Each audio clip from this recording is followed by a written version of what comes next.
Namo Buddhaya.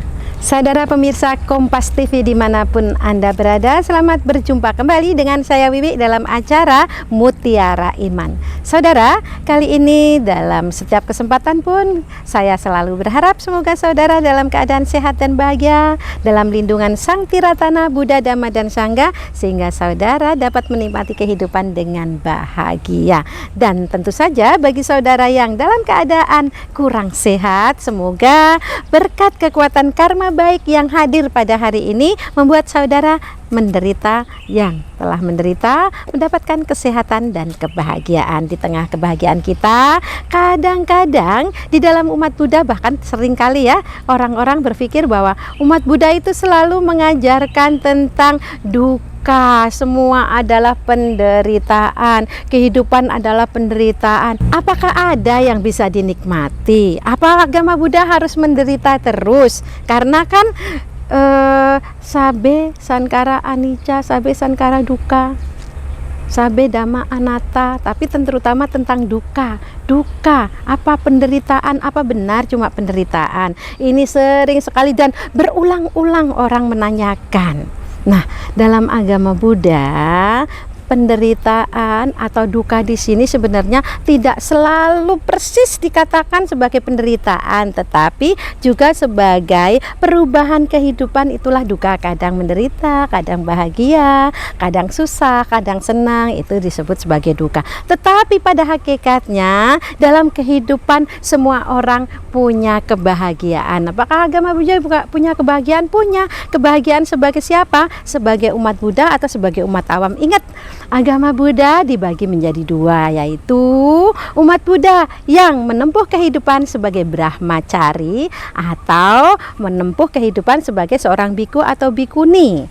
Samanera atau samaneri. Samanera siapa? Samaneri adalah calon biku atau bikuni. Kalau samanera calon biku, samaneri calon bikuni. Nah, bagi kita umat awam, kemarin juga waktu mimbar yang lalu saya juga katakan umat awam itu adalah umat perumah tangga. Perumah tangga itu tidak harus menempuh kehidupan berkeluarga, boleh hidup sendiri yang sudah saya katakan sebagai jomblo bahagia, dan juga boleh hidup berumah tangga. Karena kehidupan ini bebas, yang penting dalam kehidupan adalah bagaimana kita berbuat baik dan ingin hidup bahagia. Jadi ingat ya, duka di sini bukan hanya tentang penderitaan, tetapi perubahan kehidupan dari menderita dan bahagia. Dan kali ini bagaimana kita bisa hidup bahagia sesuai ajaran Sang Buddha? Apakah kita hanya menikmati kehidupan apa adanya, atau kita tidak melakukan apa-apa? Tentu saja kalau tidak melakukan apa-apa tidak menjadi bahagia. Ingat bahwa di dalam keluarga, karena kita adalah perumah tangga, kita kan tidak boleh menggantungkan satu dengan yang lainnya. Artinya apa? Kita harus mandiri. Seorang anak tidak boleh menggantungkan kehidupan pada orang tua. Orang tua nantinya juga tidak boleh menggantungkan kehidupan pada anak, walaupun masih ada kewajiban timbal balik. Tetapi mereka semuanya, orang tua maupun anak, ingin hidup bahagia, tetapi bahagia sesuai dengan dharma atau ajaran Sang Buddha. Sang Buddha mengajarkan kebahagiaan yang bagaimana? Kebahagiaan seperti apa yang harus dimiliki oleh umat Buddha? Kebahagiaan yang sesuai dengan bunyi Anguttara Nikaya 4 bagian dari 62, yaitu pertama kali kita memiliki ati suka, yaitu kebahagiaan karena memiliki kekayaan. Setiap orang pasti ingin menjadi kaya, betul? Pasti jawabannya betul. Semua ingin bahagia karena memiliki kekayaan, betul sekali.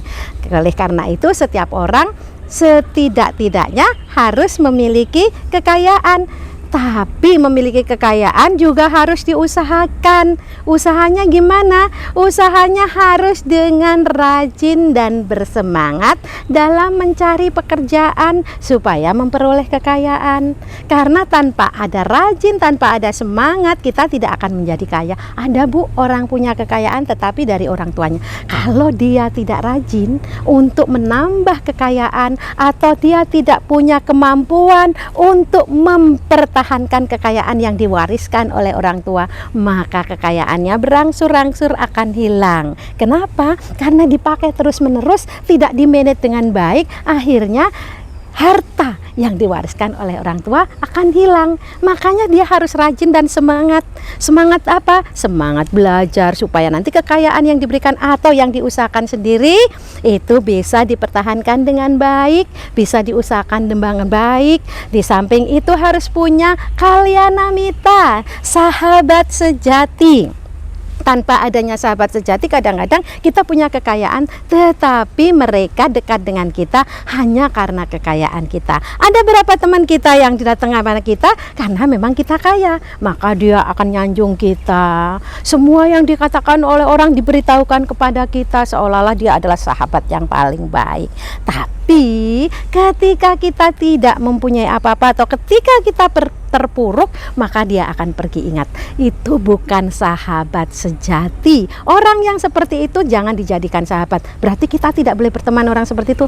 Stop, boleh. Tetapi hanya berteman, tidak boleh bersahabat. Karena bersahabat nanti kita juga akan tercemar, pikiran kita sama seperti sahabat kita. Alangkah menderitanya kita, alangkah sayangnya kalau kita tercemar dengan sahabat seperti itu. Makanya carilah sahabat yang baik, yang melindungi kita saat kita susah, yang melindungi ketika teman mengejek kita, selalu menjaga nama baik kita, selalu memberikan hal yang terbaik. Dengan teman yang baik kita memiliki kekayaan, dan kekayaan itu tetap bisa dipertahankan dan dibantu oleh teman yang baik tersebut. Nah, setelah demikian maka dia memiliki harta kekayaan, tetapi harta kekayaan itu dapat digunakan secara terus-menerus tanpa harus berpikir harta kekayaannya nanti akan habis. Nah, saudara dimanapun Anda berada, sebelum saya membahas yang kedua, kita akan jeda dan aku akan kembali lagi setelah yang berikut ini.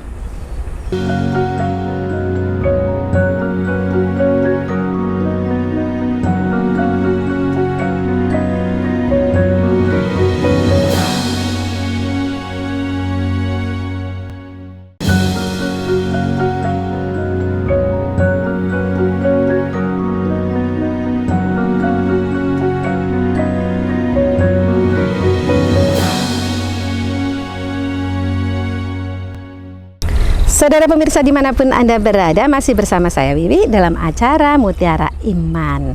Dan tadi sudah membahas yang pertama, yaitu ati suka, yaitu bahagia karena memiliki harta kekayaan. Benar, kekayaan tidak penting-penting, karena dengan kekayaan kita bisa melakukan apa saja. Tapi sebelumnya kita akan membahas tentang boga suka, yaitu bahagia karena dapat menikmati dan menggunakan harta kekayaan yang kita miliki. Nah, setelah kita memiliki kekayaan, maka kita harus dapat memiliki atau menggunakan kekayaan yang kita miliki. Kalau kita punya kekayaan tidak pernah kita gunakan, berarti kita adalah orang yang kikir. Padahal Sang Buddha bersabda dalam Dhammapada, hendaknya kita berbicara benar, hendaknya kita memberi walaupun sedikit kepada yang membutuhkan. Dengan 3 cara ini orang dapat pergi ke hadapan para dewa. Kalau sudah kita berbicara benar, kita berpikir benar dan memberi walaupun sedikit, maka kita bisa pergi ke hadapan surga atau ke hadapan para dewa. Itu artinya kalau kita memberi walaupun sedikit kepada yang membutuhkan, itu harus. Artinya dengan cara apa? Dengan miliki harta kekayaan tadi, boga suka. Kita dapat menggunakan, bukan hanya memiliki saja. Harta yang kita punyai bukan hanya dipunyai, langsung kita simpan, tidak kita pakai, tidak kita berikan kepada yang lain, maka harta kekayaan yang kita miliki tidak bermanfaat. Yang diajarkan oleh Sang Buddha setelah ati suka, memiliki harta kekayaan, yang kedua boga suka, menggunakan kekayaan. Dengan cara apa? Walaupun sedikit kita memberi itu untuk berdana, untuk diri sendiri juga harus. Karena kalau kita tidak punya kekayaan untuk diri sendiri, kita tidak akan pernah bisa melakukan hal-hal yang baik, karena semuanya itu diakui atau tidak dikakui harus menggunakan harta kekayaan. Walaupun harta kekayaan yang paling penting adalah harta kekayaan yang ada di dalam diri kita, yaitu kebaikan. Tetapi kebaikan juga harus didukung oleh harta kekayaan. Setelah untuk diri sendiri, untuk keluarga, buat keluarga kita sejahtera. Kalau punya anak, didiklah anak untuk sekolah yang setinggi mungkin dengan harta kekayaan kita. Sanak keluarga kita yang membutuhkan, berikan mereka harta kekayaan supaya mereka mendapatkan pendidikan atau memperoleh sedikit kebahagiaan, atau juga bisa berusaha supaya mereka juga memiliki harta kekayaan. Jadi kalau punya harta kekayaan jangan dibiarkan begitu saja, harus digunakan. Tadi digunakan untuk diri sendiri, digunakan untuk keluarga, dan digunakan untuk berdana yang tadi saya katakan, walaupun sedikit kepada yang membutuhkan kita memberikan dana. Dana itu penting karena dana itu seperti menabung kebajikan.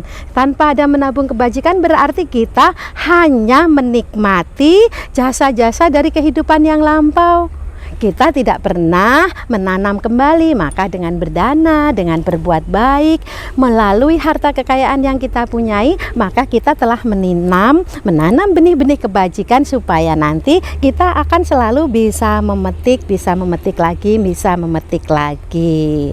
Nah, kalau kita sudah bisa berdana itu harus dengan hati yang ikhlas. Ikhlas gimana? Ikhlas sebelum memberi, ikhlas saat memberi, dan ikhlas setelah memberi. Jadi kalau kita punya harta kekayaan, ingat, harta kekayaan harus kita bagi menjadi 4 bagian. 1 bagian untuk dinikmati sekarang. Dinikmati untuk apa? Untuk kehidupan sehari-hari seperti makanan, untuk kebutuhan sandang, untuk pendidikan, untuk rumah, untuk perawatan, mungkin ada penting mobil, dan hal-hal yang kita butuhkan dalam keseharian. 2 bagian untuk modal lagi. Kalau kita pengusaha misalnya, kita untuk modal atau kita untuk invest, apapun itu 2 bagian. Jangan lupa, nanti kalau dinikmati semua harta kita akan habis. Makanya harus ada yang kita investasikan, baik itu dalam bentuk kegiatan perekonomian atau apa saja, semuanya sudah memiliki feeling masing-masing untuk usaha. Dan 1 bagian lagi untuk tabungan masa depan, baik itu tabungan di hari tua maupun tadi tabungan dalam bentuk dana. Maka penting sekali kita melakukan hal ini. Yang ketiga yang harus kita lakukan adalah Anyana Sutta, adalah kebahagiaan karena kita terbebas dari hutang. Saudara, hutang terjadi karena kita tidak pandai memanage uang atau keuangan dalam keluarga. Kita suka sekali besar pasak daripada tiang. Bukan seberapa banyak harta yang kita miliki, tapi seberapa besar kita mampu memanage keuangan kita. Ketika kita memiliki keuangan sedikit, pengeluaran kita juga harus sedikit. Ketika kita memiliki keuangan besar, kita pun harus berpikir kalau mau mengadakan pengeluaran yang pentinglah yang didahulukan. Karena jangan sampai ketika uang banyak kita juga harus berfoya-foya. Ini tidak penting. Makanya harus mampu memanage keuangan supaya apa? Supaya tidak memiliki hutang. Karena sangat penting sekali, kalau orang memiliki hutang pasti tidak bisa tidur nyenyak. Nah, selanjutnya ada yang keempat, tapi kami akan bahas setelah yang berikut ini.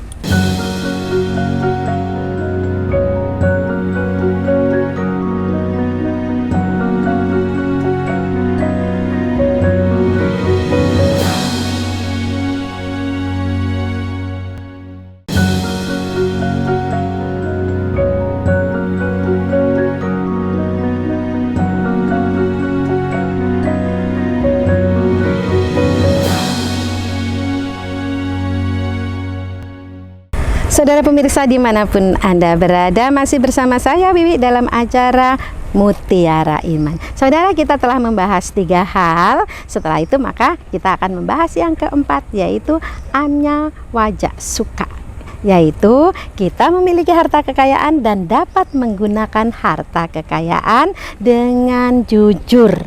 Saudara, segala sesuatu harus dilaksanakan dengan kejujuran. Keagamaan, terutama agama Buddha, itu mengutamakan kejujuran. Bu, ini kan harta saya. Apa saya jujur tidak jujur terserah saya. Ingat, harta pun bisa hilang, segala sesuatu bisa hilang, tetapi bila kita menggunakannya dengan baik, dengan kejujuran, maka harta yang kita miliki bisa bertahan lama. Apalagi kita bisa memanage keuangan dengan 4 cara yang saya kemukakan sebelumnya. Nah, setelah itu kita punya kejujuran dalam menggunakan keuangan kita, tidak terlalu boros, juga tidak terlalu pelit. Karena orang yang menggenggam segala sesuatu tanpa memberi, kita akan merasakan bahwa orang di sekitar kita tidak akan merasa bahagia melihat kita. Tetapi kita memberi walaupun sedikit, maka banyak sekali orang, bahkan semua makhluk merasa bahagia berada di dekat kita. Kenapa? Karena kita memiliki keadaan atau memiliki segala sesuatu itu, merasakan memiliki dengan sesuatu yang bahagia, memberi dengan baik dan bahagia, kemudian melaksanakan kehidupan dengan baik dan bahagia, membina rumah tangga dengan baik dan bahagia, tentu saja dengan keuangan yang kita miliki dengan cara yang jujur. Apapun yang kita lakukan untuk mendapatkan keuangan dengan cara yang jujur. Kita bisa lihat di film-film, di TV-TV, atau di dalam kehidupan sehari, orang bukan karena apa pekerjaannya, tetapi segala sesuatu yang dikerjakan dengan tekun dan jujur, dia akan sedikit demi sedikit bisa menabung uangnya. Setelah menabung, dia bisa membuat kegiatan lain yang bisa menghasilkan keuangan yang lebih baik. Misalnya dia bisa membuat toko, membuka toko, atau dia bisa investasi yang saya katakan sebelumnya. Setelah itu maka keuangannya sedikit demi sedikit akan bertambah, maka akan menjadikan keuangannya lebih baik lagi. Memang kaya itu tidak harus, tetapi memiliki harta kekayaan dengan 4 cara yang saya sampaikan tadi akan membuat kita hidup bahagia, dan kekayaan kita yang kita kumpulkan dengan baik tadi akan bertahan lama, bisa kita gunakan dalam kehidupan keseharian. Ada yang kita simpan untuk hari tua, ada yang kita gunakan untuk berdana atau memberi kepada yang mereka butuhkan, kemudian bisa juga untuk investasi jangka panjang. Apa yang diinginkan dalam kehidupan? Tentu saja kebahagiaan. Bila memiliki harta kekayaan yang dimanage dengan baik, maka kebahagiaan akan datang kepada kita. Setelah itu, maka kita akan menjadi umat Buddha yang tidak selalu menyalahkan duka, penderitaan, tetapi kita akan menghadapi duka yang dikatakan penderitaan itu sebagaimana adanya, karena kita bisa memanage lagi keuangan kita dengan baik. Bila harta kekayaan telah kita miliki, kita manage dengan baik, maka kita akan menjadi orang-orang yang berbahagia. Dengan kebahagiaan, maka kita akan menjadi umat Buddha yang baik dan umat Buddha yang mendapatkan berkah dari Sang Buddha. Nah, saudara pemirsa dimanapun Anda berada, mari kita semuanya menikmati dan mengelola harta kekayaan, terutama kita bersyukur atas harta kekayaan yang kita miliki.